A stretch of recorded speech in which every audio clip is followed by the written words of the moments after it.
अब आप सुनिए पंडित ओमकार नाथ ठाकुर जी को, जो राग अलैया बिलावल के बारे में अपने विचार रखेंगे। राग अलैया बिलावल, कलाकार पंडित ओमकार नाथ ठाकुर। यह आकाशवाणी की प्रस्तुति है। मैं सर्वप्रथम बिलावल उपस्थित करने जा रहा हूं। बिलावल इसलिए कि यह सभी स्केलों का, सभी संगीत के स्वरों का आदि स्वरूप है। बिलावल या प्राकृत गान दोनों एक ही हैं, और प्रकृति जब से उत्पन्न हुई तब से बिलावल की यह स्वरावली प्रकृति के द्वारा ही उत्पन्न हुई है। वह कैसे, जरा सा उसका विवरण आपको समझा। प्राकृत ग्राम, जिसे हम लोग आज की भाषा में नेचुरल स्केल कहती हैं, जब से प्रकृति का जन्म हुआ तभी से उसका अस्तित्व माना जाना चाहिए। प्रकृति के गंधर्वों अथवा यानी पक्षी इत्यादि के द्वारा उसकी अनुभूति आज भी हम प्रत्यक्ष कर सकते हैं। प्राचीन महर्षियों के काल में भी निश्चय ही प्राकृत गाम का अस्तित्व होगा ही। मैं फिर कभी इस बात को समझाऊंगा कि इसी प्राकृत गाम के आधार पर भरत, कोहल, दत्तिलादि महर्षियों ने, मतंगादि मुनियों ने षड्ग्राम और मध्यम ग्राम की स्वरसृष्टि उद्भूत की है। साथ ही उन महर्षियों की पैनी बुद्धि ने षड्ग्राम और मध्यम ग्राम की जटा में प्राकृत ग्राम ओझल कहीं न हो जाए, इसलिए और उन ग्रामों के अंतर्गत प्राकृत ग्रामों का दर्शन होता ही रहे, तन्निमित्त समुचित व्यवस्था रखी है। तदनुसार षड्ग्राम के नैषादि मूर्छना में चतुश्रुति युक्त धैवत प्राकृत ग्राम एवं मध्यम ग्राम की नैषादि मूर्छना में विशुद्ध प्राकृत ग्राम का पुनर्दर्शन कराया गया है। षड्ग्राम और मध्यम ग्राम दोनों में अंतर गांधार और काकली निषाद विशेष रूप से प्रयुक्त करने का शास्त्रकारों ने जो आदेश दिया है, उसके पीछे यही हेतु है। तदनुसार षड्ग्राम के मध्यम की मूर्छना में काकली प्रयुक्त करने से भी आधुनिक बिलावल का या आज के या पुराने काल का प्राकृत गाम का समुख्य दर्शन होता है। यही प्राकृत गाम परंपरा से अविकल रूप से हमारे संगीत में प्रयुक्त होता आया है। वह किसी विदेशी संगीत पद्धति का प्रभाव नहीं ही है। कुछ लोग भ्रांतिवश, भ्रमणावश अथवा अनजानपन में इसे यूनान, अरब या फारस के प्रभाव का परिणाम समझते हैं, किंतु भारत के महर्षि सदैव ही प्रकृति में ही पलते रहे हैं, और इस प्रकार यह प्राकृत गान उनमें सहज ही गुना हुआ रहा होगा। यह निर्वाह सत्य है, निर्भ्रांत सत्य है। हम यह भी देखते हैं कि कर्नाटकीय संगीत में शंकराभरण नामक जो मेल और राग प्रचलित है, वह और कुछ नहीं अपितु प्राकृत गाम की ही सुरावली है। यह निस्संदेह सत्य है। बिलावल और प्राकृत गाम के स्वरों के गुणोत्तर प्रमाण तथा तदनुसार उनकी आंदोलन संख्या अभिन्न है, यह भी आपको विदित हो। यदि षड्ज को हम एक मान लें तो उसकी आंदोलन संख्या, ग्रहित संख्या आंदोलन की 240 मानी जाएगी। री सा से लेकर 9 अष्टमांश यानी 270, ग 5 चतुर्थांश यानी 300, मध्यम 4 तृतीयांश यानी 320, प 3 द्वितीयांश यानी 360, ध 5 तृतीयांश यानी 400 और नी 15 अष्टमांश यानी 450। इस प्रकार प्राकृत गाम के और बिलावल के जो आंदोलन संख्या है, उनके गुणोत्तर प्रमाण है, वह भी एक रूप है। इसलिए बिलावल और प्राकृत गाम एक ही के भिन्न भिन्न नाम है और कुछ नहीं, यह विदित होगा। यहाँ एक विशेष बात धैवत के बारे में कहना चाहता हूँ, उचित भी है, और वह यह कि कुछ लोग बिलावल की स्वरावली में चतुश्रुति धैवत की सत्ता स्वीकार करते हैं, जिसका गुणोत्तर प्रमाण 87 16 एवं आंदोलन संख्या 405 है। इसी धैवत के आधार पर वे लोग बिलावल को प्राकृत गाम से भिन्न मानते हैं, किंतु वस्तुस्थिति यह है कि बिलावल में त्रिश्रुति धैवत का ही प्रयोग होता है। तानपुरे के साथ गाते हुए संवाद सिद्धांत के अकाट्य नियम के अनुसार सहज ही त्रिश्रुति धैवत का ही प्रयोग होता है, जिसका गुणोत्तर प्रमाण 5/3 और तदनुसार आंदोलन संख्या 400 की है। वीणा पर बाज के तार को मध्यम मानकर वादन करने से भी दैवत त्रिश्रुति ही प्रयुक्त होता है, और इस प्रकार बिलावल तथा प्राकृत गाम की एक रूपता अखंड रूप से चली आई है। एक बात यह भी समझा दूं कि जब तानपुरे पर हम लोग गाते हैं तब तानपुरे के खरस से गांधार स्वयंभू गांधार उद्भूत होता है, और वह स्वयंभू गांधार के साथ में षड मध्यम भाव से उस दैवत का पूर्ण सामंजस्य और संवादात्मक संबंध स्थापित होता है। गांधार की आंदोलन संख्या 300 है और तदनुसार उसकी 400 ही होगी दैवत की, ये निसंदेह सत्य है। तदुपरांत एक बात विचारणी और भी है, तानपुरे में तो षड्ज बसता ही रहता है, मतवातर सतत रूप से वह गुंजित होता रहता है। उस षड्ज से उस दैवत का संबंध वे षट्श्रुति के संवाद से यानी 6 पंचमांश के हिसाब से उसका सतत आंदोलन मिलता रहता है। इससे भी गाने वाले बजाने वाले, चाहे वो हिंदू हो चाहे वो मुस्लिम हो, कोई भी क्यों न हो, जो प्राकृत गाम को या बिलावल को बजाएगा गाएगा, उस समय त्रिश्रुति धैवत ही यानी 400 का धैवत ही प्रयुक्त होगा और कोई ना होगा। वीणा पर बाज के तार को मध्यम मानकर वादन करने से भी दैवत त्रिश्रुति ही प्रयुक्त होता है, और इस प्रकार बिलावल तथा प्राकृत गाम की एक रूपता अखंड रूप से चली आई है। केवल एक ही स्थिति में चतुश्रुति धैवत प्रयुक्त होता है, और वह है वीणा के बाज के तार को षड्ज मानकर वादन करने की क्रिया। उस अवस्था में दैवत का पर्दा चतुश्रुति अंतराल युक्त होता है, किंतु उसके आधार पर बिलावल को प्राकृत गाम से भिन्न सिद्ध करने का यत्न केवल कुतर्क मात्र है। इसका ध्यान रखा जाए। इस बिलावल के स्वर आपके सामने मैं पहले थोड़े से गा सुनाता हूं।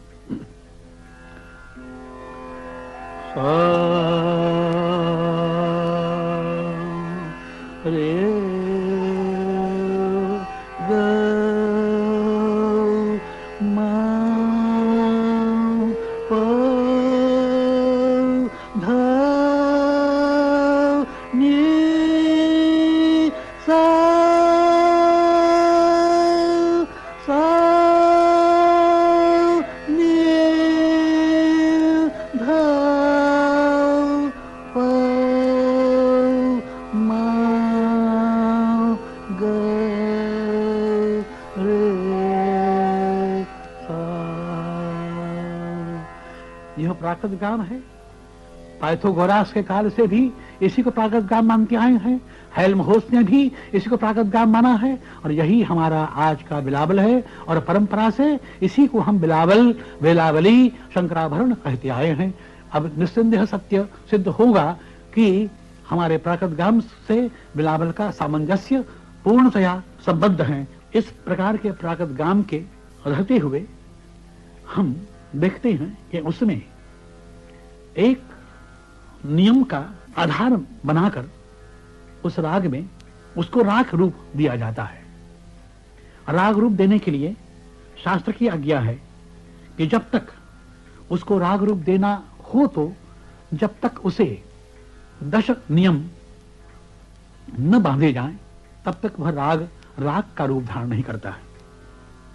और इसलिए जब इस बिलावल की या प्राकृत गान के स्वरावली में उसको राग रूप देते हैं तब इसमें आरोह में मध्यम का परित्याग करते हैं। उस वस्तु को जरा मैं अधिक रूप से आपको समझाऊं कि सा रे ग धा नि धा सा धा बा म ग म रे ग बा म ग रे सा नी सा धनी सा। इसमें आरोह करते समय मध्यम का परित्याग किया, सारे ग प गए और हर एक स्वर को आंदोलन देते हुए गए। सा रे सीधा रे, सा रे ये होगा, लेकिन सा रे यह स्पर्श स्वर, यह कण अत्यंत आवश्यक है। सा रे ग प ध नि सा सा ध ब। अवरोह करते समय निषाद का परित्याग। सा ध ब म ग रे ग ब म ग रे नि सा धनी सा। तभी एक राग मुकम्मल होता है, अन्यथा नहीं। किंतु मैं चाहता था कि इसका कोई ख्याल या ध्रुपद आपको सुनाता, किंतु हम देखते हैं ये परंपरा से इसको इसी प्रकार रखा गया है, उसमें बंदिशी चीजें किसी ने नहीं बांधी हैं। विद्यार्थी को सिखाते समय सर्वप्रथम इसी का प्रयोग होता है। इसमें बिल्कुल मामूली रूप से कुछ चीजें बनी हुई हैं, उसको गा के सुनाना मैं समुचित नहीं समझता हूं। इसलिए मैं अब इसके आगे इसी बिलावल में एक कोमल निषाद का उपयोग करके प्राकृत गाम से एक दूसरा ही, जिसको अलहिया बिलावल हम लोग कहते आए हैं, अलहिया बिलावल की सृष्टि का सृजन दिखाता हूं। मैं पहले ही कह चुका हूं कि किसी भी स्वरावली को जब राग रूप दिया जाता है तब सदा ही उसे 10 लक्षणों से युक्त बनाया जाता है, बनाना पड़ता है। वे 10 लक्षण भरत के कथनानुसार ये हैं। ग्रहांशौ तारमंद्रौ च, ग्रह अंश तारमंद्र, न्यासौ न्यासौ अपन्यास एव च, न्यासौ उपन्यास एव च, अल्पत्वंच बहुत्वंच शारवौरविते तथा। यानी ग्रह, अंश, तार, मंद्र, न्यास, अपन्यास, अल्पत्व, बहुत्व, शारव और ओढ़व, ये 10 लक्षण जब तक नहीं रखते हैं तब तक एक राग मुकम्मल राग नहीं होता। यह नारदशास्त्र के 28 अध्याय में लिखा हुआ है। जो देखने वाले हों, देखने की इच्छा रखने वाले हों, वे वहां देख सकते हैं। राग लक्षण की दृष्टि से इस प्राकृत गाम की स्वरावली का विवरण मैंने आपको कहा।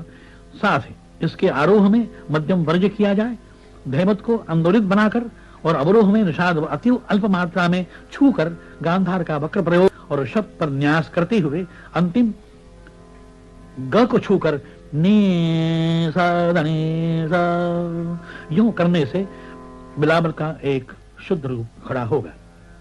किंतु प्रचार में इस राग के ध्रुपद, ख्याल आदि चीजें संप्राप्त नहीं होती, नहीं ही है। इसका विपुल प्रचार है, वह तो है अलहिया बिलावल। इस नाम से जो परिचित हैं वे सभी जानते हैं। अलहिया की स्वरावली यूं है। सा रे ग प ध नि सा सा ध नि द ब ध ग म रे ग नि सा ध नि सा।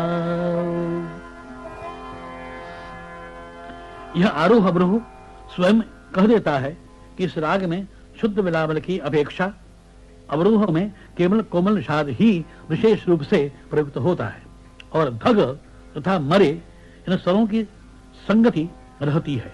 सामान्यतः प्राकृत गाम के स्वरों की अन्य स्वरों के स्पर्श नहीं किए जाते, किंतु बिलावल अथवा अलहिया बिलावल में प्रायः सभी स्वरों को अन्य स्वरों के कण लगाना अनिवार्य माना गया है। सारे ग प ध, सारे ग प ध, इस क्रिया में पहले धैवत को तीव्र निषाद का स्पर्श होता है, धा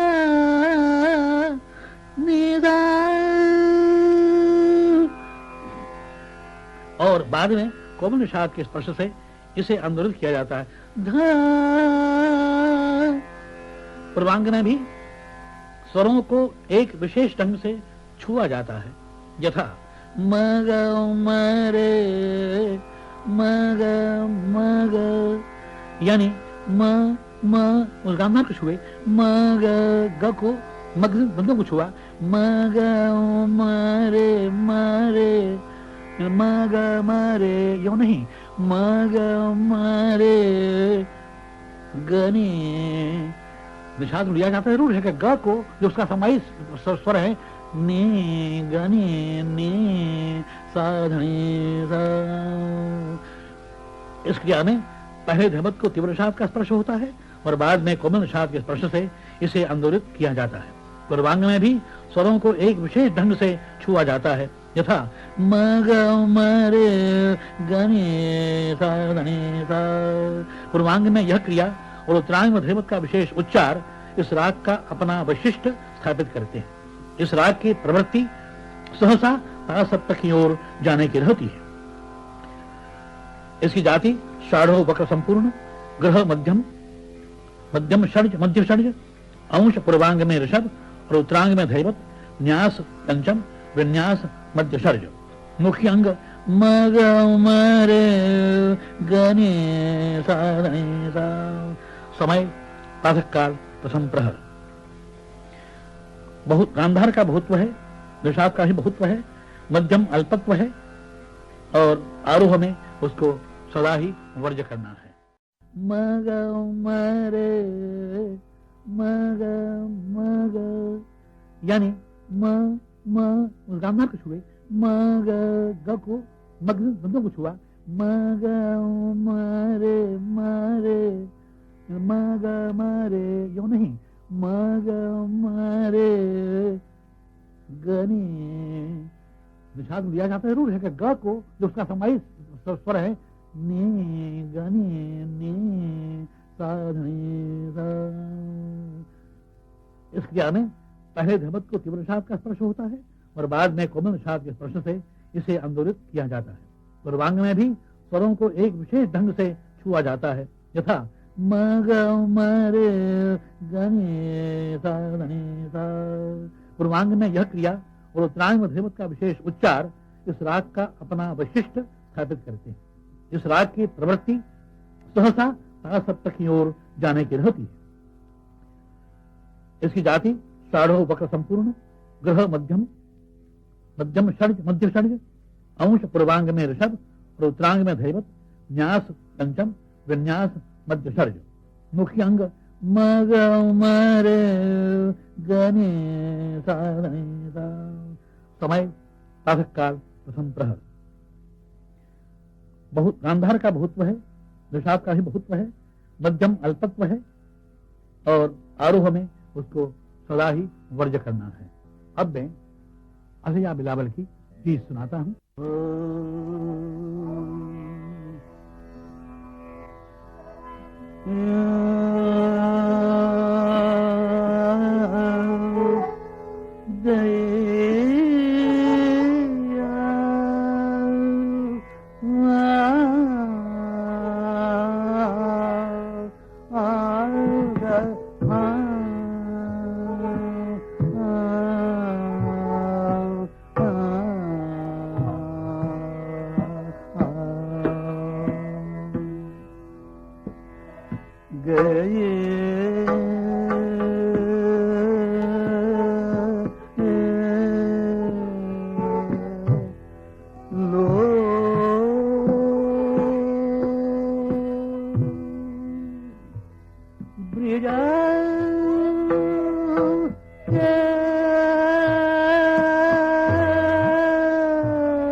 गए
भैया भैया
दैया गहा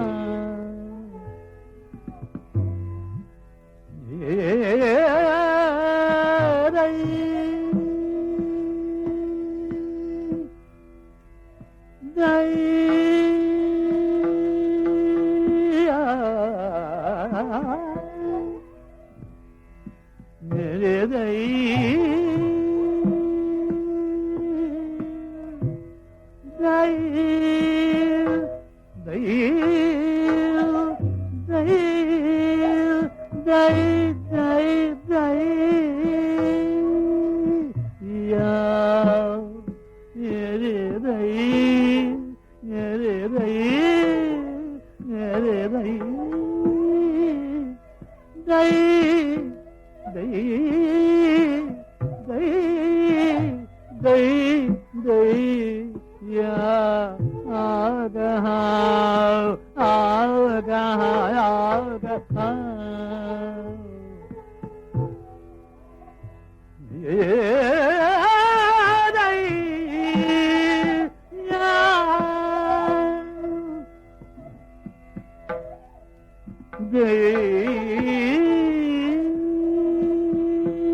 बसैया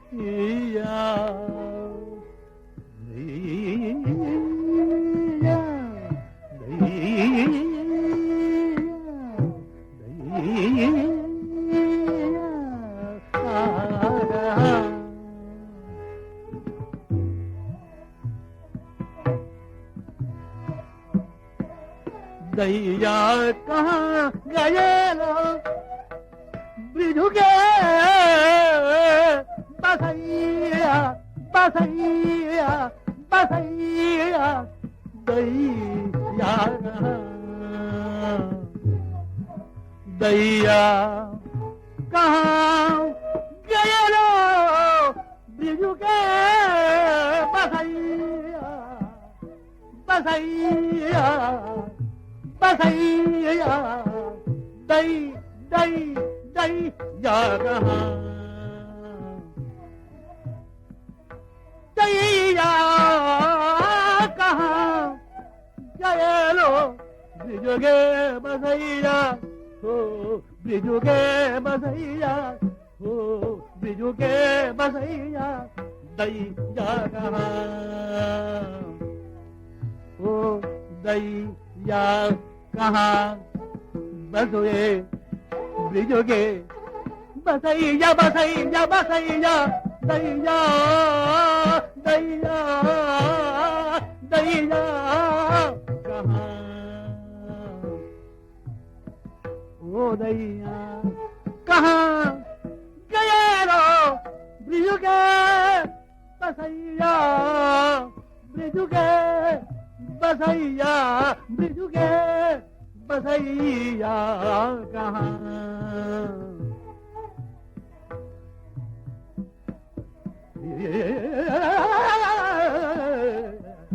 दैया कहाँ दैया कहाँ दैया कहाँ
दैया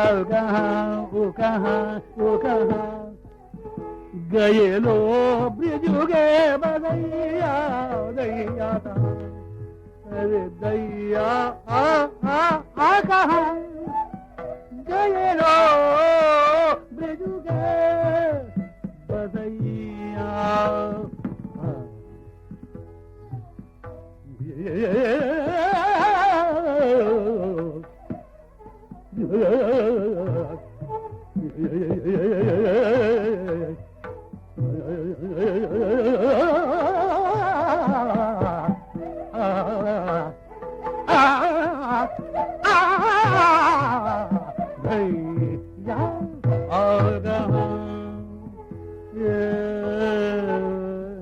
yeah.